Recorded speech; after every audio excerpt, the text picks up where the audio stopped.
Hello guys, good morning, Radhe Radhe. तो देखिए कथा का समय हो चुका है, 11:30 हो चुके हैं। अब हम जा रहे हैं अपने कैलाश पर्वत से नीचे। देखिए, और देखिए हमारे साजिंदे अपने साजियों को लेके चल चुके हैं। और हमारे मनोहर भाई भी आज हमारे कैलाश पर्वत में आए थे, अपनी झलकी दिखा रहे हैं। देखिए चेहरे की स्माइल देखिए।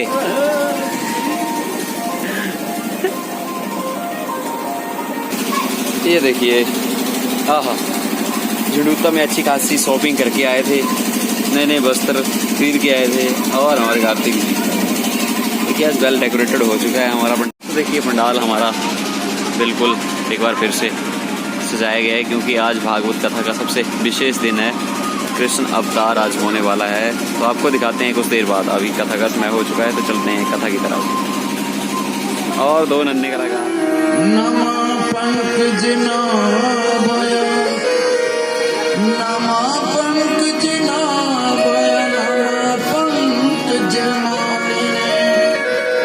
नमा पंकज नेत्र नमस्ते पंकज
अंदर ही मथुरा है और अंदर ही गोकुल। कंस भी बैठे हैं और कन्हैया भी बैठे हैं।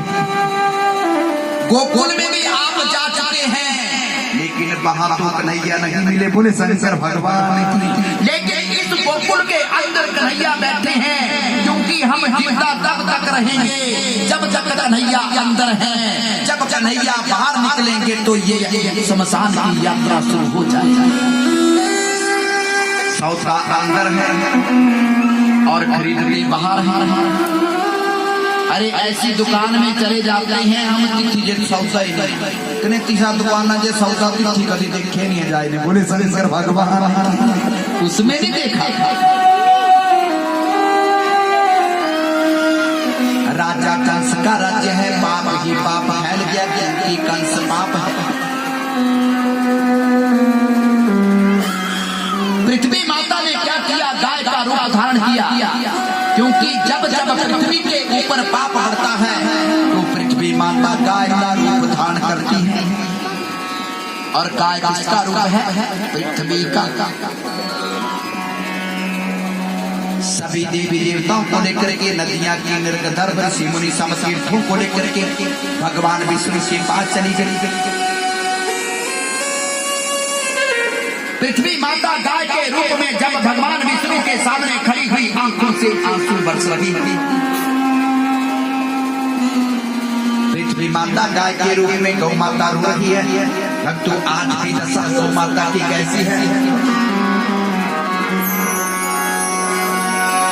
कृष्ण ने मुरली बजाई वो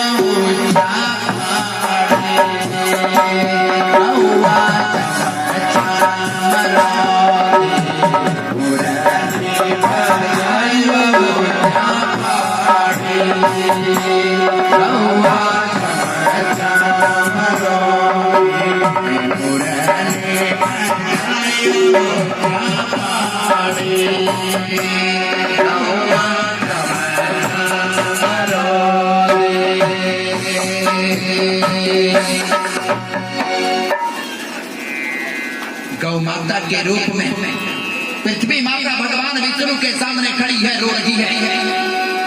भगवान विष्णु गौ माता से पूछने लगे, तू क्यों रोती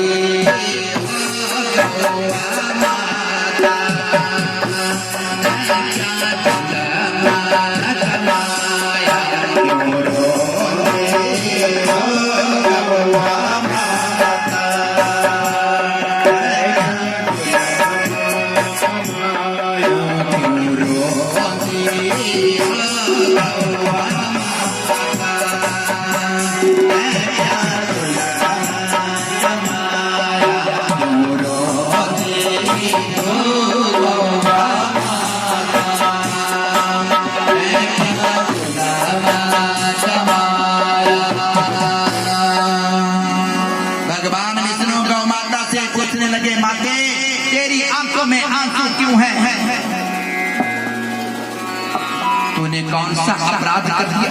मेरी माता रो रही है। गौ माता भगवान विष्णु से कहने लगी, सारी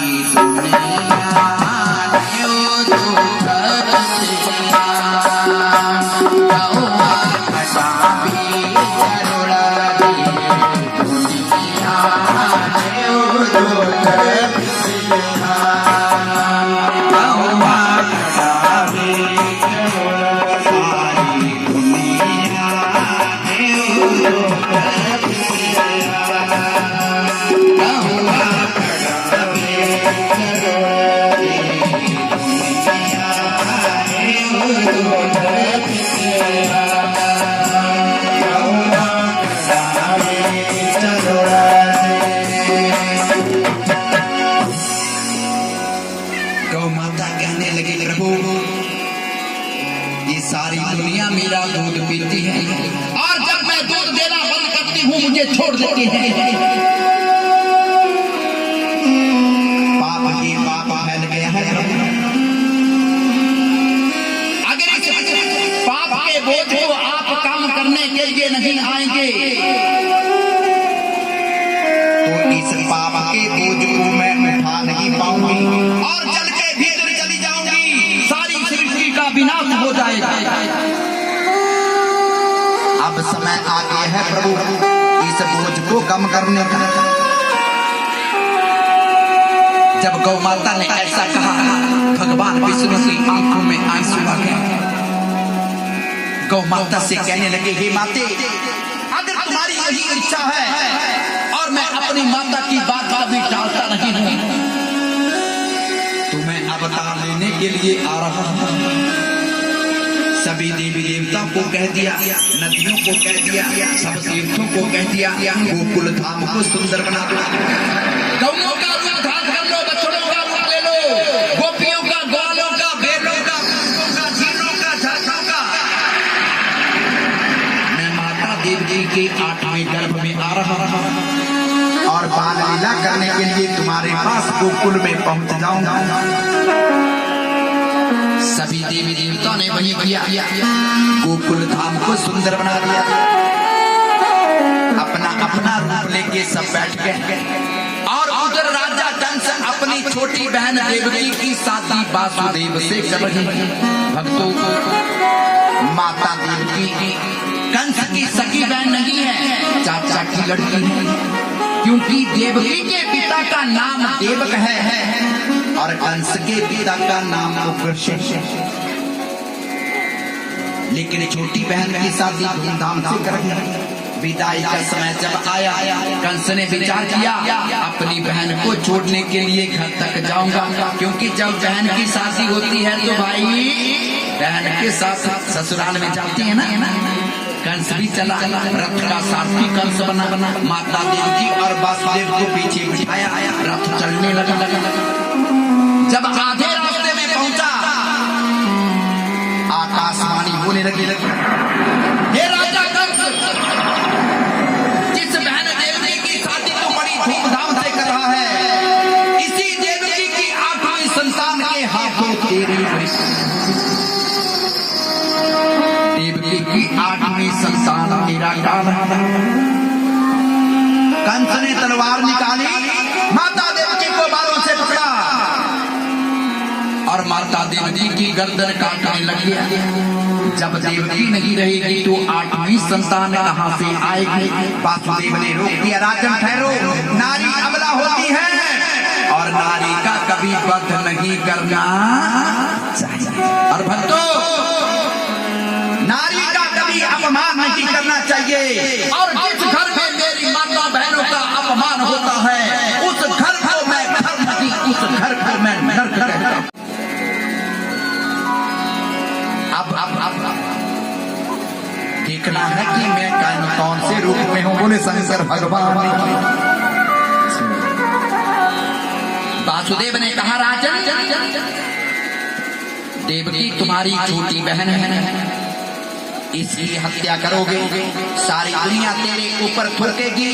राजा कंस ने मृत्यु के भय से अपनी छोटी बहन का ही वध कर लिया। हे राजन, मैं तुम्हें वचन देता हूँ, देवकी की जो भी संतान होगी उसको लेकर मैं तुम्हारे पास आ जाया करूंगा। और वासुदेव कभी झूठ नहीं बोलते हैं, और जो झूठ नहीं बोलते हैं उसके घर में मेरे कान्हा आते हैं। बोले शंकर भगवान।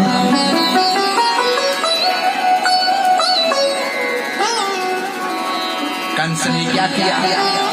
माता देवकी और वासुदेव को लोहे की जंजीरों में जकड़ दिया, काल कोठरी के अंदर बंद कर दिया। भक्तों, माता देवकी और वासुदेव के ऊपर आज ये संकट क्यों आया? क्योंकि माता देवकी और वासुदेव ने बड़ी गलती की। अपने रथ का सारथी किसको बनाया है? कंस को। और कंस पाप है, और हम भी अगर इस जीवन के रथ का सारथी पाप बनाएंगे तो मुसीबत में पड़ोगे। बोले शंकर भगवान। अगर अपने जीवन के रथ का सारथी बनाना है तो भगवान श्री कृष्ण को बना लो, जिस तरह अर्जुन ने बनाया था, कल्याण हो जाए।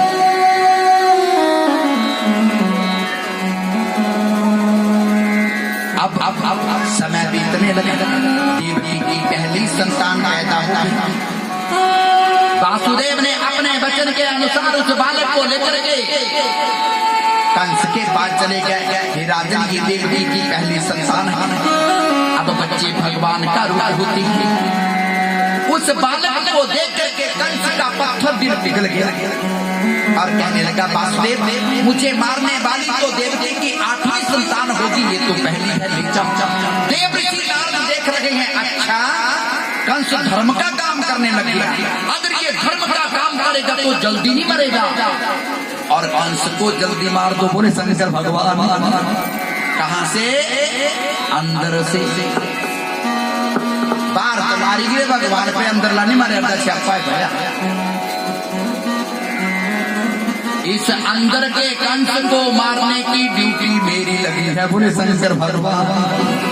उस मथुरा का काम मेरे प्रभु कर गए हैं, मेरे कन्हैया कर गए हैं, लेकिन अंदर के कंस को मारने की ड्यूटी फसाई नहीं जो एक जग सोता काम। बोले शंकर भगवान।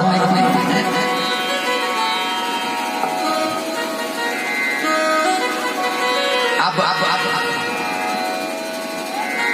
देवर्षि नारद कंस के सामने आ गया। हे राजा कंस, तू बड़ा भारी भोला, विष्णु बड़ा छलिया है। पृथ्वी के ऊपर 8 लकीरें खींची, उधर से गिनो इधर को 8, इधर से गिनो उधर को 8। विष्णु बड़ा छलिया है, वो देवकी की पहली संतान भी 8वीं बन सकता है। बोले बांग के बिहारी लाल की। कंस सोचने लगे क्या पता करता तू करताड़ी और कंस ने क्या किया, माता देवकी से बालक को छीना, दोनों पांव से पकड़ के पृथ्वी के ऊपर पटक दिया। इसी तरह देवकी की 6 संतानें खत्म कर दी। अब 7वें गर्भ में शेषनाग अवतार लक्ष्मण जी आ रहे हैं। भगवान से पहले क्यों? क्योंकि जब प्रभु ने श्री राम का अवतार लिया था, लक्ष्मण छोटे थे और जब द्रौपदी के कहने के ऊपर प्रभु श्री रामचंद्र माता सीता का त्याग करने लगे, लक्ष्मण को कहा अपनी माता को जंगलों में छोड़ के आओ। लक्ष्मण ने मना कर दिया, प्रभु जब मेरी माता का कोई दोष नहीं है तो मुझे पाप लगे, मैं नहीं जाऊंगा। भगवान कहने लगे सबसे बड़ा पाप तो तुम्हें तब लगेगा जब मेरी आज्ञा का उल्लंघन करेगा। तब लक्ष्मण ने कहा, प्रभु इस अवतार में मैं तुम्हारा छोटा भाई हूँ, लेकिन कृष्ण अवतार में मैं तुम्हारा बड़ा भाई बनूंगा और जो मैं कहूँगा वो तुझे करना होगा। बोलिए बांग के बिहारी लाल की। आज मेरे प्रभु लक्ष्मण की इच्छा पूरी कर दी है, 7वें गर्भ में भेज दिया। योग माया शक्ति को आदेश किया, देवी ऐसा करो, माता देवकी का 7वां गर्भ वासुदेव की बड़ी पत्नी रोहिणी के गर्भ में डाल दो। योग माया शक्ति ने वही किया, माता देवकी का 7वां गर्भ रोहिणी के गर्भ में डाल। अब मेरे कन्हैया आ रहे हैं। बोले बांग के बिहारी लाल की। भगवान विष्णु ने क्या किया, माता देवकी को अपना चतुर्भुज रूप दिखाया। हे माते, मैं तेरा पुत्र बन के आ रहा हूँ, क्योंकि भक्तों भगवान जन्म नहीं लेते हैं, भगवान अवतार लेते हैं। माता देवकी कहने लगी, प्रभु मुझे 4 हाथ वाला पुत्र नहीं चाहिए। बोले बांग के बिहारी लाल की। भगवान ने 2 हाथ कर लिए, माते पूर्णता पुत्र लगना। अरे प्रभु मुझे 6 फुट का नहीं, मुझे तो छोटा सा बालक चाहिए। और माता देवकी के सामने 4 भुजा वाले भगवान विष्णु 2 भुजा वाले छोटे से बालक कृष्ण बन करके माता देवकी की गोदी में सो गया। बोलिए भांग के बिहारी लाल की। क्योंकि भगवान कहते हैं जितनी बड़ी मेरे भक्त की भावना हो, मैं उतना ही छोटा रूप बना लेता हूँ। माता देवकी से भगवान फिर पूछने लगे, माते पूर्णता लगता पुत्र। अरे प्रभु कहाँ, अभी बातें बड़ों जैसी करते।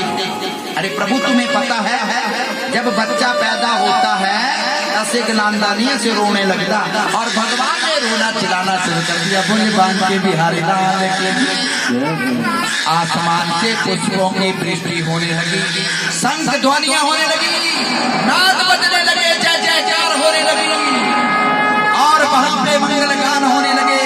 सब खड़े हो जाएंगे, अब मेरे कान्हा आने वाले खड़े हो जाएंगे सभी।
थोड़ा माखन दे गवाना, थोड़ा थोड़ा माखन दे गवाना, थोड़ा थोड़ा माखन दे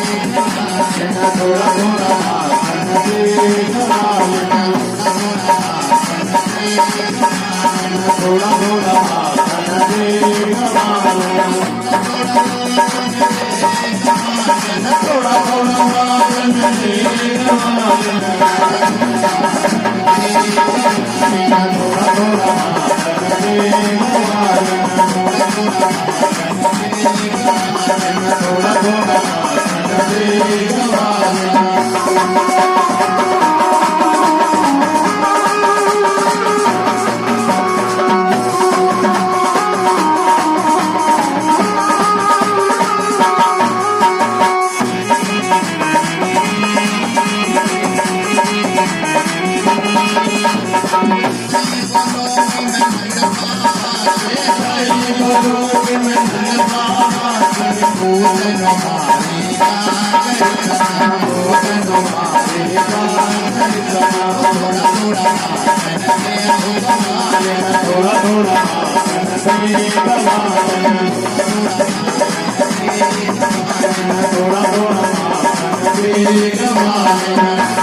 थोड़ा थोड़ा माखन दे बोलिए बांके बिहारी लाल की।